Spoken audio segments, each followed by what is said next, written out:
कमल का सब रुपया उड़ चुका था, सब संपत्ति बिक चुकी थी। मित्रों ने खूब दलाली की, न्याज जहाँ रखा वहीं धोखा हुआ। जो उसके साथ मौज मंगल में दिन बिताते थे, रातों का आनंद लेते थे, वे ही उसके जेब टटोलते थे। उन्होंने कहीं पर कुछ भी बाकी न छोड़ा। सुख भोग के जितने आविष्कार थे, साधन भर सबका अनुभव लेने का उत्साह ठंडा पड़ चुका था। बच गया था 1 रुपया। युवक को उन्मत्त आनंद लेने की बड़ी चाह थी। बाधा विहीन सुख लूटने का अवसर मिला था, सब समाप्त हो गया। आज वह नदी किनारे चुपचाप बैठा हुआ उसी की धारा में विलीन हो जाना चाहता था।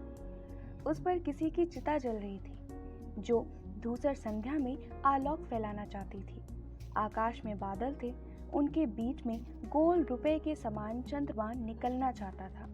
वृक्षों की हरियाली में गांव के दीप चमकने लगे थे। कमल ने रुपया निकाला। उस 1 रुपए से कोई विनोद ना हो सकता। वो मित्रों के साथ नहीं जा सकता था। उसने सोचा इसे नदी के जल में विसर्जन कर दूं। साहस ना हुआ। वो अंतिम रुपया था। वह स्थिर दृष्टि से नदी की धारा देखने लगा। कानों से कुछ सुनाई न पड़ता था, देखने पर भी दृश्य का अनुभव नहीं। वो स्तब्ध था, जड़ था, मूक था, हृदयहीन था। माँ, कुलता दिला दे, दशमी देखने जाऊंगा। मेरे लाल, मैं कहाँ से ले आऊं? पेट भर अन्न नहीं मिलता। नहीं नहीं, रो मत, मैं ले आऊंगी। पर कैसे ले आऊं? उस छलिए ने मेरा सर्वस्व लूटा और कहीं का ना रखा। नहीं नहीं, मुझे एक लाल है, कंगाल का अमूल्य लाल, मुझे बहुत है। चलूंगी, जैसे होगा एक कुर्ता खरीदूंगी, उधार लूंगी। 10वीं विजयादशमी के दिन मेरा लाल चिथड़ा पहनकर नहीं रह सकता। पास ही जाते हुए माँ और बेटे की बात कमल के कान में पड़ी। वो उठकर उसके पास गया। उसने कहा, सुंदरी। बाबूजी, आश्चर्य से सुंदरी ने कहा। बालक ने भी स्वर मिलाकर कहा, बाबूजी। कमल ने रुपए देते हुए कहा, सुंदरी, यह 1 ही रुपए बचा है, इसको ले जाओ। बच्चे को कुर्ता खरीद लेना। मैंने तुम्हारे साथ बड़ा अन्याय किया है, क्षमा करोगी? बच्चे ने हाथ फैला दिया। सुंदरी ने उसका नन्हा हाथ अपने हाथ में समेट कर कहा, नहीं, मेरे बच्चे के कुर्ते से अधिक आवश्यकता आपके पेट के लिए है। मैं सब जानती हूँ। मेरा आज अंत होगा, अब मुझे आवश्यकता नहीं। ऐसे पापी जीवन को रखकर क्या होगा? सुंदरी, मैंने तुम्हारे ऊपर बड़ा अत्याचार किया है, क्षमा करोगी?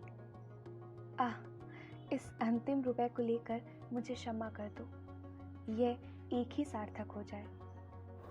आज तुम अपना पाप का मूल्य देना चाहते हो, वो भी 1 रुपया। और एक फूटी कौड़ी भी नहीं है सुंदरी, लाखों उड़ा दिया है। मैं लोभी नहीं हूँ। विधवा के सर्वस्व का इतना मूल्य नहीं हो सकता। मुझे धिक्कार दो, मुझ पर थूको। इसकी आवश्यकता नहीं। समाज से डरो मत। अत्याचारी समाज पाप कहकर कानों पर हाथ रखकर चिल्लाता है। वह पाप का शब्द दूसरों को सुनाई पड़ता है, पर वह स्वयं नहीं सुनता। आओ चलो, हम उसे दिखा दें कि वह भ्रांत है। मैं 4 आने का परिश्रम प्रतिदिन करती हूँ। तुम भी सिल्वर के गहने मांझ कर कुछ कमा सकते हो। थोड़े से परिश्रम से हम लोग एक अच्छी गृहस्थी चला लेंगे। चलो तो। सुंदरी ने दृढ़ता से कमल का हाथ पकड़ लिया। बालक ने कहा, चलो ना बाबूजी। कमल ने देखा, चांदनी निखर आई है। उसने बालक के हाथ में रुपया रखकर उसे गोद में उठा लिया। संपन्न अवस्था की विलास वासना अभाव के थपेड़े से पुण्य में परिणत हो गई।